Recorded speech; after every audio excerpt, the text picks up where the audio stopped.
Gautegi Sarteagak disko festa batekin ospatuko ditu inauteriak. Gautegi Sarteagako udalak inauterietako jaiari berriro ere ekitea erabaki du.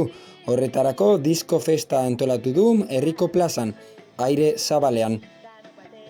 Hitzordua otsailaren 26an izango da, Zapatuan, arratsaldeko 6:30 eta baldintza bakarra mozorrotuta joatea izango da, baita dantzatzea edota musikarekin gozatzea ere. Pandemiak ekitaldiak ospatzea eragotzi duen arren azken urteetan, aurton inauteriak Gautegi Sarteagara bueltatuko direla esan dute Gautegi Sarteagako udaletik.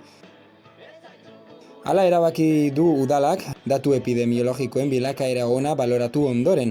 Horrela, otsailaren 26an, Zapatuan, arratsaldeko 6:30 aurrera disko alai musika taldeak herriko plazan joko duela jakinarazi dute eta pertsona guztiak animatuko dituzte inauteriez gozatzera eta dantzatzera. Maskaraz gain ezinbestekoa izango da mozorro ona eramatea. Juan Felix Naberanek, Gautegi Sarteagako alkateak adierazi du, herritar guztiak animatzen dutela inauteriez gozatzera etor daitezen, eta euren tradizioak eta jaiak berreskuratzeko unea dela. Nolabaiteko normaltasuna berreskuratzeko unea den moduan. Osasun araudia betez. Horregatik, festa hau musikarekin eta Aire Zabalean ospatzea erabaki dutela azpimarratu du, eta eguraldi txarra egiten badu frontoian ospatuko dela. Bere tamaina handiagatik izango da frontoian ospakizun hau.